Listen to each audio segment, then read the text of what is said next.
말씀을 나누기 전에 오늘 방문하신 분이 한 분 더 계셔서 소개를 잠깐 드리고자 합니다. 이범식 형제님이십니다. 이범식 형제님. 이름 좀 낯익긴 한데. 네, 안녕하세요. 네, 우리 박수로 한번 환영했습니다. 네, 반갑습니다. 네, 안녕하세요. 저희 동네 사시는 분이시죠? 제가 이름이 굉장히 낯익어서 반갑습니다. 잘 오셨습니다. 나중에 마치고 또 교제 함께 하시면 좋겠습니다. 하나님의 말씀을 우리 함께 나누겠습니다. 오늘 주시는 말씀은 구약성경 역대하 7장입니다. 역대하 7장 11절에서 16절까지를 한 절씩 우리 교독하겠습니다. 11절에서 16절을 교독합니다. 솔로몬이 여호와의 전과 왕궁 건축을 마치고 솔로몬의 심중에 여호와의 전과 자기 궁궐에 그가 이루고자 한 것을 다 형통하게 이루니라. 밤에 여호와께서 솔로몬에게 나타나사 그에게 이르시되 내가 이미 네 기도를 듣고 이곳을 택하여 네게 제사하는 성전을 삼았으니 혹 내가 하늘을 닫고 비를 내리지 아니하거나 혹 메뚜기들에게 토산을 먹게 하거나 혹 전염병이 내 백성 가운데 유행하게 할 때에 내 이름으로 일컫는 내 백성이 그들의 악한 길에서 떠나 스스로 낮추고 기도하여 내 얼굴을 찾으면 내가 하늘에서 듣고 그들의 죄를 사하고 그들의 땅을 고칠지라. 이제 이곳에서 하는 기도에 내가 눈을 들고 귀를 기울이리니 이는 내가 이미 이 성전을 택하고 거룩하게 하여 내 이름을 여기에 영원히 있게 하였음이라. 내 눈과 내 마음이 항상 여기에 있으리라. 아멘. 그 구약성경 출애굽기를 읽어보면 이스라엘 백성이 애굽에서 나와서 출애굽을 해서 이제 약속의 땅 가나안 땅을 향해서 이렇게 가는 과정 속에서 전쟁을 한번 하게 됩니다. 뭐 구약성경에 보면 이스라엘 백성들이 전쟁한 기록들이 뭐 많기 때문에 뭐 또 전쟁인가 보다 그렇게 생각할 수도 있지만 이 전쟁은 조금 특별한 의미를 가진 전쟁이었습니다. 출애굽기 18장에 나오는 이스라엘과 아말렉이라고 하는 민족 사이의 전쟁인데요. 이 전쟁이 왜 좀 특별하냐 그러면 이스라엘 백성들이 애굽을 나와서 탈출해서 가나안 땅으로 가는 과정에서 처음으로 만난 전쟁입니다. 처음으로. 이게 무슨 의미냐 그러면 여러분 이스라엘이라고 하는 민족이 출애굽을 하기 전까지는 우리가 생각하는 것처럼 하나의 민족, 하나의 공동체, 하나의 나라를 이루고 살지를 못했어요. 여러분 한번 생각해 보세요. 이스라엘 백성이 이집트로 들어가기 전에는 이제 창세기에 나오는 아브라함, 이삭, 야곱 뭐 이런 분들 시대잖아요. 그때는 그냥 뭐라고 해야 될까요? 우리식으로 표현하면은 집안, 씨족 이런 거예요. 뭐 밀양 박씨들이 함께 모여 사는 집성촌 이런 게 있잖아요. 우리 한국에 가면 그런 개념이었단 말이죠. 아브라함, 이삭, 야곱 이 어른들 중심으로 해서 가족과 친척들이 모여 살던 아주 소규모 집단이었어요. 그러다가 요셉 때에 이제 이집트로 들어가죠. 그리고 400년 지나는 동안 거기서 살기는 살았으나 뭐로 살았죠? 거기서 노예로 살았습니다. 처음에는 좀 괜찮았지만 세월 흐르면서 이집트에 들어와 있었던 여러 소수민족 중에 하나였다고요. 이스라엘 민족이라고 하는 것은. 성경에서는 그 당시 이스라엘 민족 히브리라고 불렀어요. 히브리라는 이름이 그렇게 뭐 고상한 이름이 아니었어요. 그 당시에. 아무튼 그렇게 이집트에서 살다가 이 사람들이 이제 모세라고 하는 지도자를 만나가지고 출애굽을 하게 되면서부터 이제는 전체가 모여서 하나의 큰 백성, 큰 집단, 큰 공동체를 이루기 시작한 겁니다. 그러니까 성경에서 실제로 이스라엘이라고 하는 이름의 공동체가 등장한 것은 이때가 처음이에요. 출애굽 사건 이게. 자, 그래서 이제 출애굽 했지 않습니까? 시내산에서 하나님 말씀을 듣고 이제 약속의 땅을 향해서 가는데 가다가 뭘 만났다고요? 이 아말렉이라고 하는 이 민족과의 전쟁을 겪게 됐단 말이죠. 전쟁을. 그런데 아말렉은 이 가나안 지역에 이미 오래전부터 살았던 토착 민족이에요.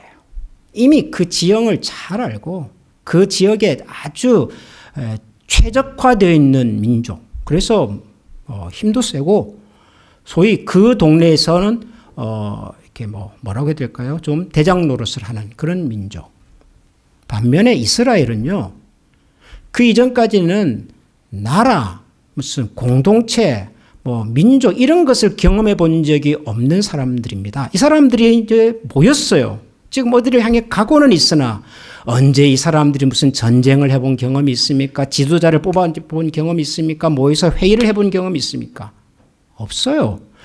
이런 사람들하고 아말렉이라고 하는 오랫동안 그 동네에서 뿌리 뱉고 살던 민족하고 만나서 전쟁을 했단 말이에요. 그럼 여러분 이제 이 전쟁이 어떤 전쟁일지 이해가 좀 되십니까? 예? 상식적으로 보면 이 전쟁은 누가 이길 것 같으세요? 상식적으로 판단하면. 오랫동안 그 동네에서 뿌리박고 아주 최적화되어 있는 강력한 힘을 가지고 있었던 민족하고 여기저기에서 이제 막 모여가지고 어딘가를 향하여 여행을 하다가 지금 갑자기 전쟁을 만난 거예요. 이분들이 무슨 무기가 제대로 있었겠어요? 군령이 있었겠어요? 지도자가 있었겠어요? 없어요. 이 두 그룹이 만나서 전쟁을 하는데 상식적인 판단으로 하면 누가 이겨야 되죠? 당연히 아말렉이 이겨야 돼요. 당연히. 그런데 결과적으로 누가 이기죠? 이스라엘이 이겨요. 이스라엘이. 그런데 이스라엘이 이긴 방법이 참 묘해요. 성경을 읽어보면 이제 두 민족이 전쟁을 하는데 전투에 앞장서서 나간 이스라엘 쪽의 대표는 여호수아입니다. 여호수아. 모세의 시종이었죠. 12 정탐꾼 중에 한 사람이었던 여호수아. 여호수아가 젊은 사람들을 이끌고 남자들을 이끌고 전쟁터에 나가서 싸웁니다. 그리고 모세는 산에 올라가서 기도를 하기 시작을 합니다. 전쟁터 제1선에는 여호수아가 싸움을 이끌고 있고 이스라엘 민족의 진짜 지도자 모세는 산에 올라가서 기도를 합니다. 그런데 성경을 보면 기록이 재밌어요. 모세가 산에 올라가서 손을 들고 하나님께 기도를 막 하잖아요. 그럼 누가 이겨요? 이스라엘 쪽이 막 이겨요. 그러다가 모세가 손을 들고 있다가 좀 힘드니까 손을 내리잖아요. 기도를 중단했다는 얘기겠죠. 그럼 누가 이겨요? 아말렉이 막 이겨요. 그러다가 모세가 이거 안 되겠다 싶어서 또 손을 올려서 기도를 하면은 또 이스라엘이 막 이겨요. 이게 막 반복이 되는 거죠. 그러다가 이것을 본 모세의 두 옆에 있었던 종이라고 해야 될까요? 친구라고 해야 될까요? 형이었던 아론과 훌이라고 하는 사람이 모세의 양팔을 들어줍니다. 모세가 피곤해서 팔을 내리지 않을 수 있도록. 그러니까 모세가 아론과 훌의 도움을 받아가지고 손을 들고서 계속 이제 기도하는 거죠. 오랫동안 기도할 수 있는 거죠. 그랬더니 이스라엘 백성들이 아말렉에 계속 이기게 되고 결국 그 전쟁에서 이스라엘이 승리를 거둡니다. 전쟁의 승패가 어디서 결정이 됐어요? 여호수아가 얼마나 용감하게 전쟁을 했냐 얘기가 별로 안 나와요.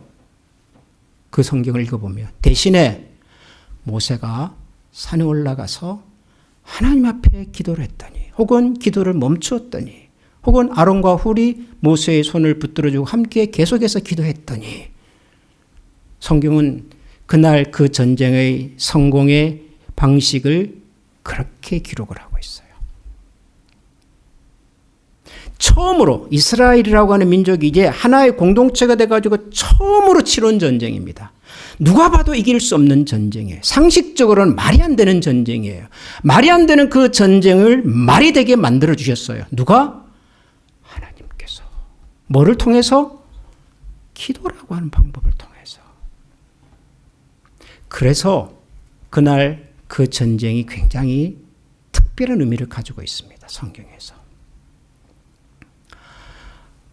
신약 성경을 이렇게 가보면 이제 예수님의 복음서가 끝나고 사도행전이라고 하는 성경이 나오잖아요. 사도행전. 사도행전은 초대 교회의 역사입니다. 이것도 역사예요. 사도행전 제일 앞부분에 나오는 중요한 사건 중에 하나가 오순절이라고 하는 사건. 오순절 아시 들어보셨죠? 성령님이 오셔서 베드로가 뭐 이렇게 설교를 하고 방언을 하고 그 사건이잖아요. 오순절. 오순절은 실제적으로 신약 시대의 시작을 열어준 사건, 이렇게 우리가 말을 합니다. 우리는 보통 예수님이 오셔서 새로운 시대, 신약 시대가 시작이 되었다라고 말을 하지만 사실 예수님은 구약 시대의 마지막에 오셔서 구약과 신약 시대로 넘어가는 그 과정 속에 오셔서 우리에게 말씀을 전하시고 하나님의 능력을 보여주신 분이세요. 실제로 우리가 말하는 이 신약 시대, 교회가 등장을 하고 예수 그리스도를 믿는 복음이 증거되고 했던 그 신약 시대, 뉴 테스트먼트가 기록되었던 그 시대의 첫 시작은 오순절 사건이에요. 오순절. 그날 성도들이 모여서 함께 기도하고 성령이 충만을 받고, 그래서 사람들이 나가서 복음을 전하고, 그래서 사람들이 모이기를 시작하고 날마다 떡을 떼고 성전에서, 이게 이제 교회의 시작이거든. 신약 시대의 시작이에요. 이게 오순절이에요. 오순절. 굉장히 중요한 사건이죠. 그런데 이 오순절 사건이 어디서 시작이 됩니까? 뭐 하다가 오순절이 이 일이 벌어지죠?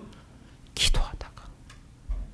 예수님이 부활하시고 승천하시고 난 다음에 남아있던 제자들이 마가라고 하는 분의 다락방에 모여서 함께 기도를 하다가 그날 그 현장에서 갑자기 성령의 임재를 경험하게 되고, 성령의 임재를 경험한 사람들이 그 성령 하나님의 강력한 능력에 휩싸여서 전도를 하고 방언을 하고 뭐 그러면서 본격적으로 교회가 등장하고 신약 시대가 시작이 됩니다. 굉장히 중요한 사건이죠. 교회의 시작, 신약 시대의 시작. 어디서 시작했다고요? 기도하던 곳에서. 구약 성경을 읽어봐도 하나님께서 뭔가 중요한 일을 시작하고자 하실 때 기도라고 하는 방식을 통해서 일하셨어요. 기도. 하나님께서 새로운 세상, 새로운 시대를 여는 신약 시대의 첫 문을 여실 때도 하나님께서는 기도라고 하는 방식을 통해서 시작하셔요. 기도.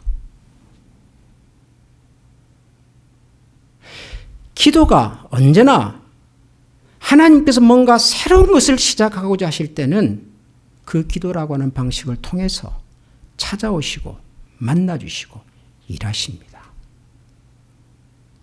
기도가 그래서 중요합니다. 기도가. 여러분, 기도가 뭘까요? 여러분, 기도를 뭐라고 설명하세요? 여러분, 누가 기도가 뭡니까? 라고 물어보면 여러분 뭐라고 설명하시죠? 기도? 기도. 하나님과 대화하는 것, 하나님을 만나는 것. 우리의 소원을, 우리의 필요를 하나님께 구하는 것. 뭐 여러 가지로 설명합니다. 이 모든 것을 망라할 수 있는 가장 핵심적인 기도의 요소, 그것은 기도란 하나님과 소통하는 겁니다. 소통. 소통 아세요? 소통? 예. communication. 소통. 소통이라고 하는 말의 사전적인 의미는 막힘이 없이 뚫어준다, 통하게 한다, 그런 뜻이에요. 막힘이 없이. 막히지 않는 것이 왜 중요하죠? 막히면 무슨 문제가 생기죠? 여러분, 막히면 무슨 문제가 생기던가요? 여러분, 우리 사람의 몸에서 건강을 유지하기 위해 여러 가지 기능이 필요한데요. 특별히 잘 흘러다녀야 돼요. 뭐가 흘러다녀야 되죠? 제일 중요한 게 뭐죠? 우리 사람의 생명을 유지하는 데 있어서 피가 혈관을 통해서 잘 흘러다녀야 돼요. 근데 만약에 흘러다니는 피가 어딘가에서 막히잖아요. 그럼 어떻게 되죠? 그 다음부터는 그 뒤에 막혀서 피가 흐르지 않는 부분의 세포가 죽기 시작하죠. 괴사합니다. 괴사. 썩어요. 죽는 거예요. 심장으로 가는 피가 막혀버렸어요. 어떻게 되지요? 심장이 멈춰요. 죽는 거죠. 뇌로 가는 혈관이 막혀요. 그럼 어떻게 되죠? 뇌가 일을 더 이상 못해요. 그러면 죽는 거예요. 뇌사라 그러잖아요. 뇌사. 막히면 죽습니다, 여러분. 우리가 호흡을 하잖아요. 기도라고 하는 게 있잖아요. 코를 통해서, 목을 통해서 폐로 연결되는 기도가 있잖아요. 이게 어떤 이유 때문에 막혀요. 음식을 먹다가 무슨 밤을 먹다가 이게 탁 걸려가지고 기도를 막아버렸어요. 어떻게 되지요? 죽습니다. 여러분, 우리가 살아가는 삶에 있어서 막히면요, 심각한 문제가 일어나요. 심각한 문제가. 자동차를 운전하고 고속도로를 가시다가 길이 막혔어요. 그냥 막힌 게 아니라 사고가 나가지고 길이 완전히 막혀버렸어요. 어떻게 되지요? 아무것도 할 수 없어요. 앞으로도 못 가고 뒤로도 못 가고. 만약에 중요한 미팅을 향해서 가고 있었다면 그날 그 미팅은 완전히 끝나는 거예요. 소통이 그래서 중요한 겁니다. 막힘없이 잘 뚫어놔야 돼요. 기도를 하나님과의 소통이라고 불러요. 무슨 말이죠? 우리가 하나님과 뭐가 없어야 된다? 막힘이 없어야 된단 말이에요. 막힘이 생기면 어떻게 될까요? 죄송하지만 죽습니다. 우리 인간은 근본적으로 하나님의 형상을 따라서 지어진 존재예요. 이걸 아주 쉽게 말하면 우리 인간이란 근본적으로 하나님과 연결되어야만 살 수 있는 존재다. 그렇게 말하는 겁니다. 하나님의 형상이라고 하는 말의 가장 기본적인 뜻입니다. 저와 여러분에게는 하나님께서 주신 하나님을 알 수 있고 하나님을 경험할 수 있고 하나님과 소통할 수 있는 특별한 남다른 능력과 자질과 기능을 하나님 인간에게 주셨어요. 아무리 똑똑한 강아지도 아무리 똑똑한 침팬지도 하나님과 소통하지 못해요. 지능이 높다, 뭘 잘한다와 상관없이 하나님과 소통할 수 있는 유일한 생명체는 우리 인간이에요. 왜냐? 하나님이 우리 인간을 그렇게 만드셨으니까. 근데 이게 막힌단 말이에요. 그럼 무슨 문제가 생길까요? 혈관이 막히는 것과 기도가 막히는 것과 우리 장이 막히는 것과 똑같은 현상이 일어나는 거예요. 당장은 눈에 보이지 않지만 괴사하기 시작하는 겁니다. 우리의 영혼이, 우리의 삶이. 그래서 성경은 기도가 정말 중요하다고 가르치는 겁니다. 하나님과의 소통이 너무너무 중요하다고 가르치는 거예요. 오늘 우리가 읽은 역대하 7장은 솔로몬이 성전을 건축하고 난 다음에 하나님께 이제 성전의 완공을 기념하면서 예배를 드리고 난 다음에 그날 저녁 그가 잠자리 들기 전에 하나님으로부터 받았던 하나님의 말씀입니다. 다시 한번 이 배경을 가지고서 제가 11절부터 읽어보겠습니다. 솔로몬이 여호와의 전과 왕궁 건축을 마치고 솔로몬의 심중에 여호와의 전과 자기의 궁궐에 그가 이루고자 한 것을 다 형통하게 이루니라. 밤에 여호와께서 솔로몬에게 나타나서 그에게 이르시되 내가 이미 네 기도를 듣고 이곳을 택하여 네가 제사하는 성전을 삼았으니 혹 내가 하늘을 닫고 비를 내리지 아니하거나 혹 메뚜기들에게 토산을 먹게 하거나 혹 전염병이 내 백성 가운데 유행하게 할 때에 내 이름으로 일컫는 내 백성이 그들의 악한 길에서 떠나 스스로 낮추고 기도하여 내 얼굴을 찾으면 내가 하늘에서 듣고 그들의 죄를 사하고 그들의 땅을 고칠지라. 이제 이곳에서 하는 기도에 내가 귀를 기울이리니 이는 내가 이미 이 성전을 택하고 거룩하게 하여 내 이름을 여기에 영원히 있게 하였음이라. 내 눈과 내 마음이 항상 여기에 있으리라. 솔로몬이 성전을 건축하고 난 다음에 하나님 제가 이제 이 성전을 하나님 앞에 올려드리겠습니다. 봉헌식을 하고 그날 밤 그가 기도하는 중에 하나님께서 솔로몬에게 하신 말씀이에요. 솔로몬아, 내가 너의 기도를 들었다. 이제 너가 건축한 이 성전에 내 마음과 내 눈을 기울이겠다. 그러셔요, 하나님께서. 내가 너의 기도를 듣고 네가 하는 말에 귀를 기울이겠다. 하나님이 그러세요. 그러시면서 여러 가지 예를 드시잖아요. 만약에 하늘이 비를 내리지 않거든. 옛날에 농사 짓는 시대에 비가 안 오면 무슨 수로 농사를 짓냐. 이거는 재앙이에요, 재앙. 그렇죠? 인간의 능력으로 감당할 수 없는 재앙. 그런 일이 벌어질 때에 네가 기도하면 내가 너의 기도를 들어주겠다. 그러시는 거예요. 또 만약에 메뚜기들에게 토산을 먹게 하여 갑자기 그냥 병충해가 찾아왔어요. 그래서 그냥 밤나무가 말라 죽고 벼가 다 말라 죽고 포도가 다 말라 죽고 이제는 농사 짓던 것이 다 사라져 버렸어. 이것도 인간의 능력을 넘어서는 문제예요. 이런 상황이 벌어질 때라도 네가 기도하면 내가 듣겠다 그러셔요. 혹은 전염병이 내 백성 가운데 유행하게 할 때에, 지금이야 뭐 전염병이라고 하는 것이 예방도 되고 치료되고 하는 시절이지만 옛날에는 전염병이 한번 돌면 끝날 때까지 사람이 죽잖아요. 옛날 유럽을 휩쓸었던 뭐 흑사병이라든가 뭐 최근에 우리가 경험했던 팬데믹 시대의 이 바이러스, 우리 인간의 능력을 넘어서는 상황이잖아. 이것도 그럴 때 네가 기도하면 내가 너의 기도에 귀를 기울이겠다. 하나님 그러셔요. 그러니까 우리가 할 수 없는 우리의 능력을 넘어서는 그런 비상한 상황 속에서 너가 나에게 기도하면 내가 너의 기도를 들어주겠다 그러셔요. 여러분 이거는 솔로몬하고 하나님하고 예를 들어서 거래를 했다, 딜을 했다 그러면요, 누가 더 수지 맞는 장사예요? 누가 수지 맞는 거래를 성사시킨 거예요? 솔로몬이에요? 하나님이에요? 솔로몬이에요. 여러분 하나님께서 내 말에 내 기도에 귀를 기울여 주시겠다, 들어주겠다고 하는 이 말이 얼마나 어마어마한 약속인지 여러분 상상 한번 해보시겠습니까?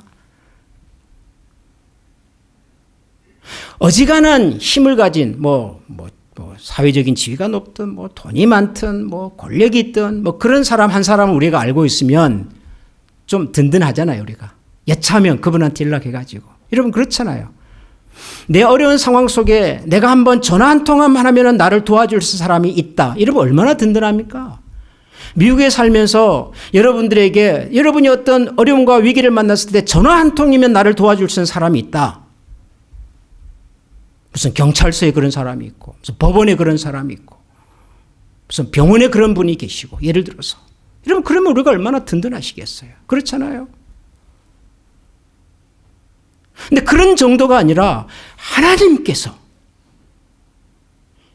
이 온 우주를 지으시고 지금도 다스리시는 하나님께서 내가 너의 기도에 귀를 기울여 주겠다라고 하신다면 여러분 이건 얼마나 대단한 약속입니까? 하나님이 솔로몬에게 지금 그 얘기를 하시는 거예요. 그러시면서 덧붙이시기를 16절에 이렇게 말씀하세요. 내가 이미 이 성전을 택하고 거룩하게 하여 내 이름을 여기에 영원히 있게 하였습니다. 내 눈과 내 마음이 항상 어디에 있어요? 여기에 있다. 하나님의 눈과 하나님의 마음이 여기에 있대. 여기가 어디죠? 일단은 성전이죠, 성전. 근데 성전은 건물이잖아요. 건물에 하나님의 눈과 하나님의 마음이 있는 겁니까? 그건 아니겠죠. 그 안에서 기도하는 솔로몬에게, 그 안에서 기도하는 사람에게 하나님의 눈과 하나님의 마음이 머문다.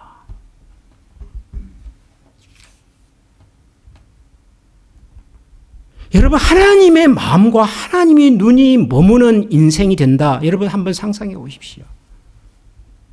저와 여러분의 인생에 하나님의 눈과 하나님의 마음이 항상 동행한다. 한번 상상을 해보세요. 여러분 영화나 드라마 같은 거 보면 군인들이 전쟁터에서 전쟁을 할 때 야간에 아무것도 안 보이잖아요. 소위 PR을 구별할 수가 없는데 전쟁을 어떻게 합니까? 그때 위에 헬리콥터가 하나 탁 가면서 뭘 해요? 빛을 쫙 비춰줘요. 그럼 거기가 어떻게 되죠? 훤하게 다 보이잖아요. 그러면은 거기를 보고 우리 편에 있는 분들이 이제 적을 향하여 공격을 하고 막 그러잖아요. 전쟁을 할 때. 세상이 칠흑같이 어두워요. 아무것도 보이지 않아요. 그 속에서 우리가 무슨 수로 전쟁을 수행해냅니까? 어디가 어딘지를 모르는데 적을 어떻게 알고 나를 어떻게 아냔 말이에요. 아무것도 할 수 없는. 그런데 하늘에서 빛이 하나 쫙 비치면서 거기를 비춰줘요. 하나님의 눈과 하나님의 마음이 머문다고 하는 것이 제게는 그렇게 그려져요. 우리가 어디를 가든지 무슨 상황을 만나든지 우리 스스로의 능력을 넘어서는 한계 상황 속에 설령 우리가 있다 하더라도 하나님이 그곳에서 그분의 눈과 마음으로 저와 여러분의 앞길을 비춰주시면 여러분 그 싸움 해볼 만하지 않겠습니까? 하나님 그렇게 하시겠대요. 누구를 통해서요? 기도하는 사람을 통해서. 기도하는 사람을.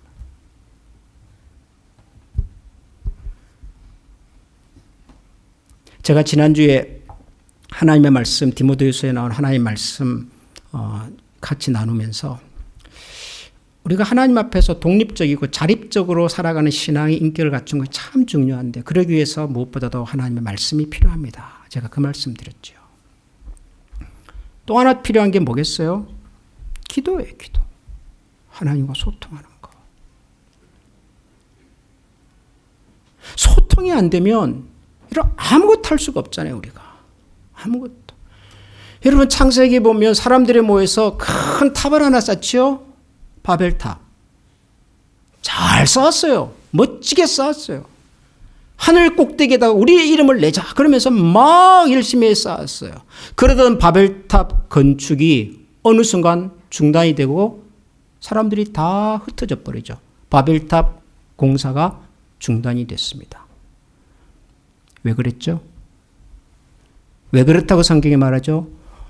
언어가 달라져서 그래요. 언어가 달라져서. 다시 말하면 더 이상 뭐가 안 돼요? 소통이 안 되는 겁니다. 바벨탑 공사가 멈춘 이유는 그들이 건축 기술이 부족하거나 건축 자재가 동인하거나 무슨 외적이 쳐들어와서가 아니라 더 이상 소통이 안 되는 거예요. 함께 소통되지 않으니까 더 이상 함께 할 수 있는 일이 없어진 거예요. 바벨탑은 그래서 멈춥니다. 뭐 때문에요? 소통이 안 되면. 사울 왕이 왜 실패한 왕이 될 수밖에 없었을까요? 이스라엘 역사의 첫 번째 왕, 사울 왕은 왜 실패한 왕이 되었을까요? 누구와의 소통에서 실패하죠? 하나님과의 소통에 실패하잖아요. 하나님께서 선제를 통해서 얘기를 해도 안 들어요. 하나님과의 소통에 실패한 지도자는 더 이상 하나님의 백성들을 이끌 지도자가 될 수가 없었던 겁니다.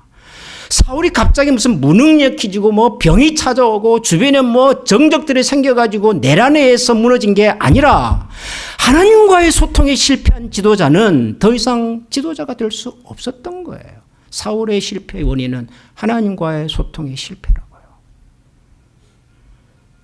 여러분 만약 저와 여러분의 인생이 어느 순간 이게 실패구나. 더 이상 아무것도 할 수 없구나. 라는 판단이 든다면 그 이유를 한번 잘 짚어보십시오.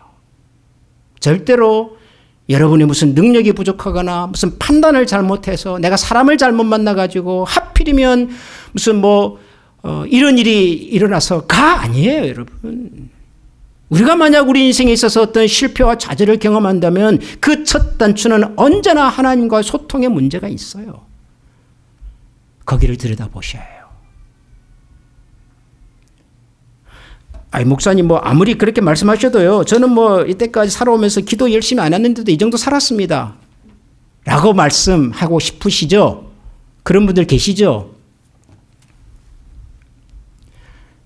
그렇게 사십시오. 그럼 제가 어떻게 하겠습니까? 기도를 안 한다고 갑자기 하나님과 소통이 안 된다고 갑자기 저와 여러분의 인생이 나락으로 떨어지고 불행이 찾아오고 그러지는 않습니다. 우리 하나님께서 그렇게 유치한 분은 아니세요, 여러분. 아니 한두 끼 굶는다고 갑자기 우리가 죽습니까? 그러지 않아요. 살 수 있어요. 그런데 계속해서 한두 끼 안 드시고 2주일, 3주일, 한 달, 2달 그럼 어떻게 될까요? 결국은 내가 하나님과 소통이 잘 안 돼도 잘 사는 것 같아요. 별 문제 없어요. 장사도 잘 되고 우리 아이들도 잘 되고 그럴 수 있어요. 그런데 계속 우리가 하나님과의 소통을 단절하고 살면 결국은 그 길입니다. 여러분 넓은 장소에서 눈을 감고 한번 걸어보십시오. 궁금하시거든. 나중에 친교실에서 한번 해보셔도 돼요. 눈을 감고 한번 걸어보십시오. 걸을 수 있습니까? 없습니까? 걸을 수 있어요. 눈 감는다고 못 걷습니까? 다리가 건강한데 걸을 수 있어요. 근데 계속 걸을 수는 없어요. 왜요? 갑자기 불안해지잖아요. 아무것도 안 보이니까 내가 계속 걷다가 혹시 벽에 부딪힐까? 넘어질까? 위험한 물건을 만나진 않을까? 여러분 그런 생각 들잖아요. 갑자기. 그럼 더 이상 걸을 수가 없습니다. 하나님과의 소통이 저는 그런 것 같아요. 좀 안 하셔도 못 하셔도 여러분 걸으실 수 있어요. 그런데 계속 걷기는 어려울 겁니다. 우리의 마음과 우리의 삶 속에 여러 종류의 도전들이, 함정이, 허들이 찾아오거든요. 2025년을 준비하면서 제 마음에 새해를 어떻게 준비하면 좋을까 하는 관심과 기도 가운데 제 마음속에 찾아왔던 세 가지 단어 중에 하나가 기도입니다. 지난주에 말씀드렸던 하나님의 말씀, 그리고 두 번째는 기도. 하나님과 소통해야 되겠다. 제 자신도 그렇고 우리 교회도 그렇고. 오늘 주보에 보면은 이상한 용어를 제가 하나 썼잖아요. 월삭 기도회. 월삭은 달의 첫 번째 날 그런 뜻입니다. 초하루 기도회입니다. 초하루 기도회. 매주 첫 번째 토요일 새벽 기도회를 앞으로 월삭 기도회라는 이름으로 기도회를 하려고 합니다. 뭐 평소에도 오셔야 하겠지만 특별히 매월 첫 번째 토요일 아침은 우리 다 같이 모여서 좀 기도하면 좋겠다.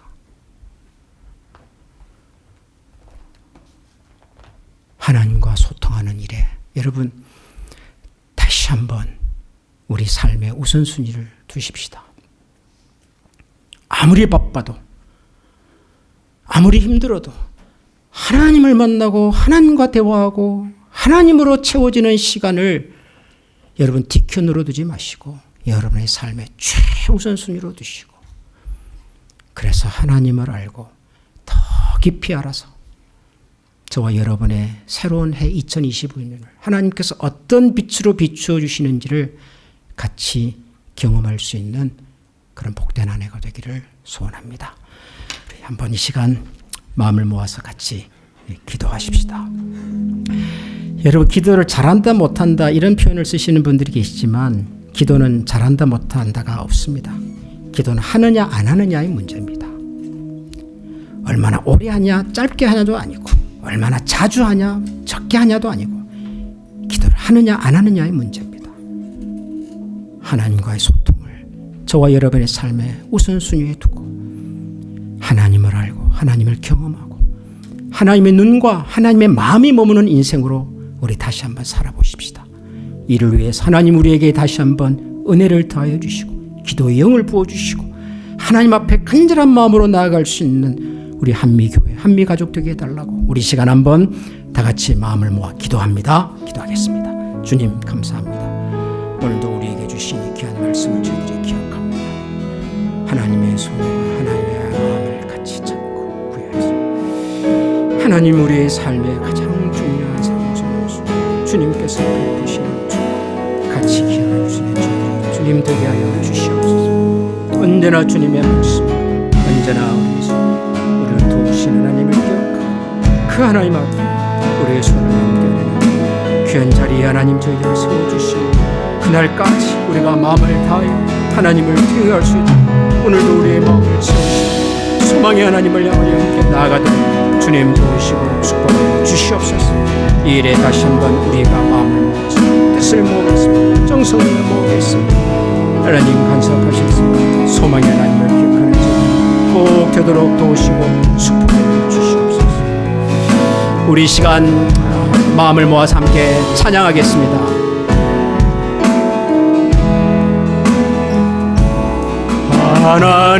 하나님은 너를 지키시니 자 너의 우편에 그늘 되시니 낮의 해와 밤의 달도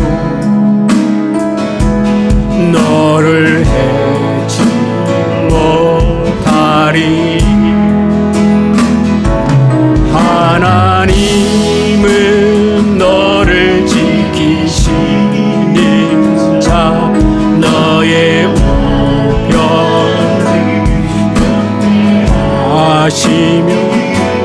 그가 너를 지키시리라.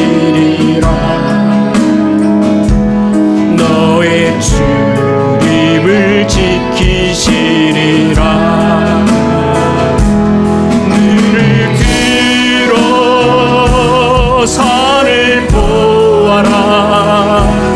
너의 도움 어디서 오나. 천지 지으신 너를 만드신